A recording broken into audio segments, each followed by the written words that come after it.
महाराष्ट्र में टिकट को लेकर महाविकास अघाड़ी में खटपट। समाजवादी पार्टी वाली 2 सीटों पर कांग्रेस ने भी उतारे उम्मीदवार। कांग्रेस ने भिवंडी वेस्ट से दयानंद मोतीराम और मालेगांव सेंट्रल से एजाज बेग को उम्मीदवार बनाया।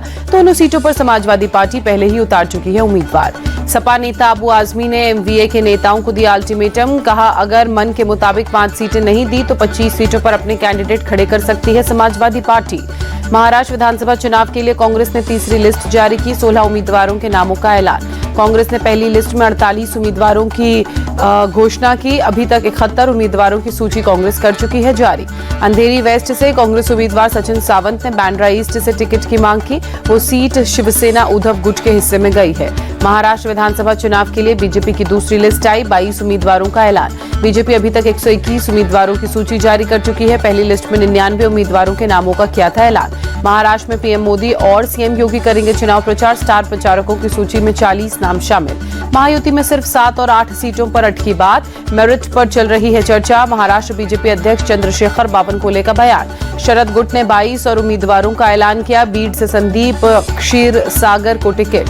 चाचा अजीत पवार के खिलाफ लड़ना एक चुनौती है, लेकिन मैं चिंतित नहीं हूं। बारामती से एनसीपी सपा उम्मीदवार युगेंद्र पवार का बयान। शरद गुट के नेता जयंत पाटिल का बयान। उम्मीदवारों की जीत की संभावना पर फोकस।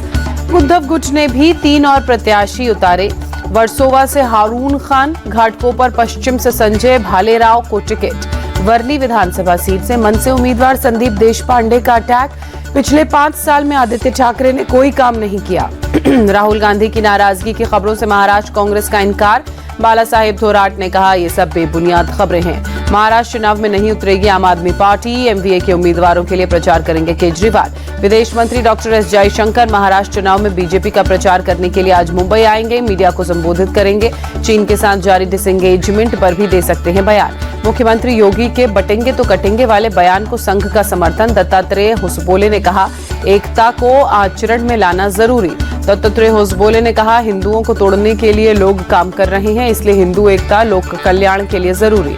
रविंद्र कुमार राय होंगे झारखंड बीजेपी के कार्यकारी अध्यक्ष। चुनाव के बीच जेपी नड्डा ने दी जिम्मेदारी। बाबूलाल मरांडी ने नाराजगी की खबरों को खारिज कर कहा, मैं खुद चुनाव लड़ रहा हूं, इसलिए रविंद्र राय को जिम्मेदारी देना सही। उड़ीसा गवर्नर रघुवर दास के खिलाफ चुनाव आयोग पहुंची कांग्रेस। बहु पूर्णिमा दास के प्रचार करने का आरोप लगाया।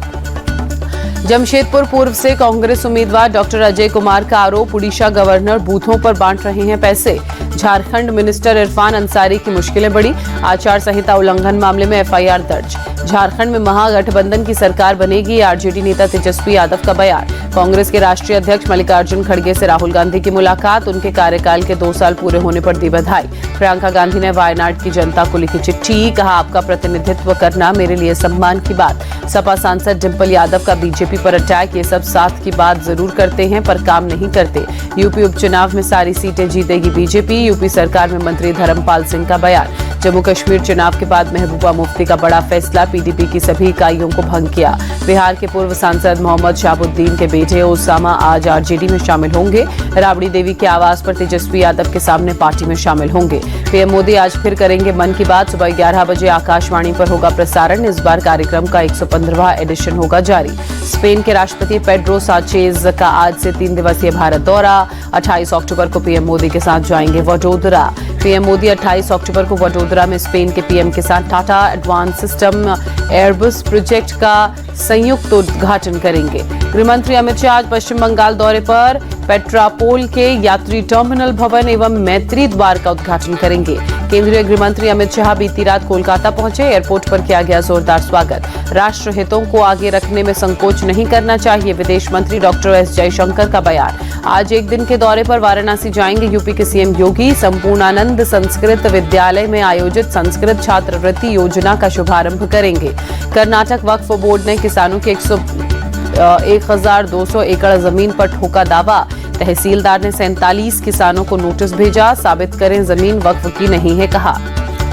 वक्फ बोर्ड के दावे पर गरमाई राजनीति। सांसद तेजस्वी सूर्या ने कहा, किसानों के हक की लड़ाई लड़ेगी बीजेपी। कुछ लोग वक्फ बोर्ड के नाम पर लोगों को परेशान कर रहे हैं। केंद्रीय मंत्री जी किशन रेड्डी का बयान। तेजस्वी सूर्या के आरोपों पर कर्नाटक के वक्फ मंत्री जमीर अहमद ने कहा, किसानों के साथ कैसे अन्याय कर सकते हैं। पंजाब सीएम ने केंद्रीय मंत्री जेपी नड्डा से मुलाकात की। राज्य को कल मिल रहे डीएपी के मुद्दे पर चर्चा। गुजरात एटीएस को बड़ी कामयाबी। पोरबंदर से पंकज कोटिया नाम का शख्स गिरफ्तार। पाकिस्तानी महिला को संवेदनशील जानकारी देने का आरोप। कौन बनेगा करोड़पति शो के नाम पर ठगी का मामला सामने आया। शिकायतकर्ता से 3 लाख रुपए ठगे। सीबीआई ने दर्ज किया केस। आईजीआई एयरपोर्ट पर बम की धमकी का मामला। दिल्ली पुलिस ने शुभम उपाध्याय नाम के शख्स को गिरफ्तार किया। मऊ में हिस्ट्री शीटर खलीम उर्फ हीरा की 39 लाख की संपत्ति कुर्क। गैंगस्टर एक्ट के तहत कार्रवाई।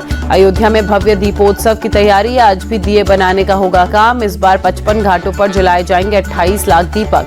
राष्ट्रपति द्रौपदी मुर्मू ने रायपुर में जगन्नाथ मंदिर में पूजा अर्चना की। सीएम विष्णुदेव साय मौजूद रहे। दिल्ली में आप सांसद राघव चड्ढा के घर पहुंचे जगत गुरु शंकराचार्य स्वामी अविमुक्तेश्वरानंद सरस्वती महाराज। पत्नी परिणीति चोपड़ा के साथ आदर भाव से किया सत्कार। राघव चड्ढा ने साष्टांग दंडवत प्रणाम कर स्वामी अविमुक्तेश्वरानंद सरस्वती का लिया आशीर्वाद। परिणीति चोपड़ा ने जगत गुरु की आरती उतारी। देहरादून में सीएम पुष्कर सिंह धामी ने समीक्षा बैठक की। न्याय विभाग से जुड़े मुद्दों पर चर्चा की। हिमाचल प्रदेश के मुख्यमंत्री सुखविंदर सिंह सुक्खू ने शिमला के डोडरा ख्वार में सरकार गांव के द्वार कार्यक्रम की शुरुआत की। दूर दराज के इलाकों में सरकारी सेवाएं पहुंचाना है कार्यक्रम का मकसद। मुख्यमंत्री सुखविंदर सिंह सुक्खू ने कहा, आने वाले बजट में हम अमूलचूल परिवर्तन करने जा रहे हैं। पटियाला हाउस कोर्ट ने लेडी डॉन अनु धनखड़ को 2 नवंबर तक न्यायिक हिरासत में भेजा। बर्गर किंग में हुई हत्या के मामले में है गिरफ्तारी। जेल में लॉरेंस बिश्नोई के इंटरव्यू को लेकर एक्शन। पंजाब पुलिस के 2 डीएसपी समेत 7 पुलिसकर्मी सस्पेंड। दिल्ली के शाहदरा में एक एटीएम में भीषण आग लगी। मौके पर धुएं का गुबार उठा नजर आया। दमकल की टीम ने आग पर काबू पाया। हादसे में किसी के घायल होने की खबर नहीं। फिलहाल आग लगने के कारणों की जांच जारी। बागपत में त्योहारों के सीजन में फूड विभाग की ताबड़तोड़ छापेमारी। कई क्विंटल मिलावटी रसगुल्ला, छेना, टोस्ट और मावा बरामद। 20 घंटे में 3 बड़ी कार्रवाई से हड़कंप मचा। डीएम के निर्देश पर मिलावट के खिलाफ चलाया गया अभियान। मिलावटी मिठाई को गड्ढा खोदकर नष्ट करवाया गया।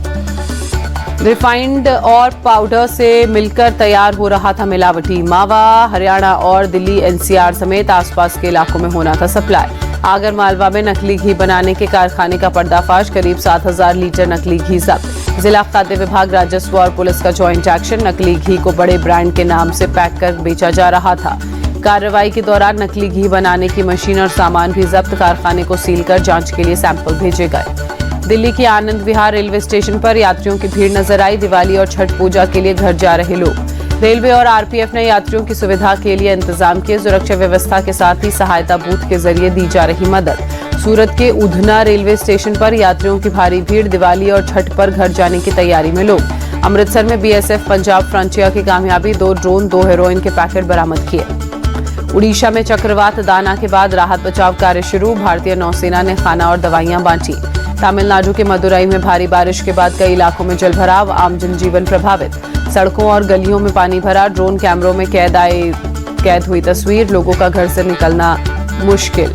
कर्नाटक के सीएम सिद्धारमैया का ऐलान। बारिश में पूरी तरह ढहे घरों के बदले नया घर बनाएंगे। त्योहारों पर लखनऊ में खाद्य सुरक्षा विभाग की बड़ी छापेमारी। देसी घी के गोदाम में मिले एक्सपायरी घी के डिब्बे। तमिलनाडु के त्रिची में दिवाली से पहले बाजारों में रौनक। खरीदारी करने के लिए लोगों की भीड़ उमड़ी। मुंबई में फियरलेस मिडनाइट रन का आयोजन। कई महिलाओं ने आधी रात को घर से बाहर निकलकर शिरकत की। महिला सुरक्षा और सशक्तिकरण के लिए रन का किया गया आयोजन। अभिनेता और मॉडल मिलिंद सोमन ने दिखाई हरी झंडी। सरकार ने कॉर्पोरेट्स के लिए आईटीआर दाखिल करने का समय बढ़ाया। अब 15 नवंबर तक कर सकेंगे फाइल। न्यूजीलैंड में 69 साल बाद भारत ने टेस्ट सीरीज जीती। भारत 12 साल बाद घर में हारा टेस्ट सीरीज। 3 मैचों की सीरीज ने न्यूजीलैंड 2-0 से आगे।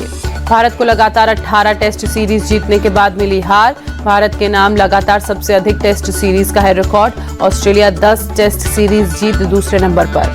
न्यूजीलैंड ने भारत को 359 रनों का लक्ष्य दिया था। टीम इंडिया 245 बनाकर ऑल आउट हुई। 113 रनों से जीता न्यूजीलैंड।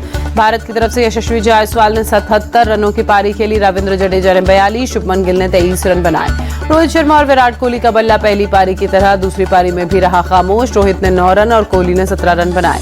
न्यूजीलैंड के स्पिनर मिचेल सैंटनर के आगे भारतीय बल्लेबाजों का सरेंडर। सैंटनर ने दूसरी पारी में 6 विकेट चटके। एजाज पटेल को 2, फिलिप को 1 विकेट मिला। न्यूजीलैंड की टीम दूसरी पारी में 255 रन बनाकर ऑल आउट हुई। तीसरे दिन ब्लंडेल ने 41 और ग्लेन फिलिप ने 48 रन बनाए। भारत की तरफ से वॉशिंगटन सुंदर ने 4 विकेट चटके। रविंद्र जडेजा को 3, आर अश्विन को 2 विकेट मिले। टेस्ट सीरीज हार के बाद कप्तान रोहित शर्मा ने गेंदबाजी और बल्लेबाजी को ठहराया हार के लिए जिम्मेदार। कहा, खेल के हर विभाग में न्यूजीलैंड ने हमसे बढ़िया प्रदर्शन किया, हमसे अच्छा क्रिकेट खेला, हम कुछ खास मौकों का फायदा उठाने में विफल रहे। रोहित शर्मा ने कहा, हमने बोर्ड पर संतोषजनक रन नहीं लगाए। जीतने के लिए 20 विकेट के साथ रन बनाना भी जरूरी होता है।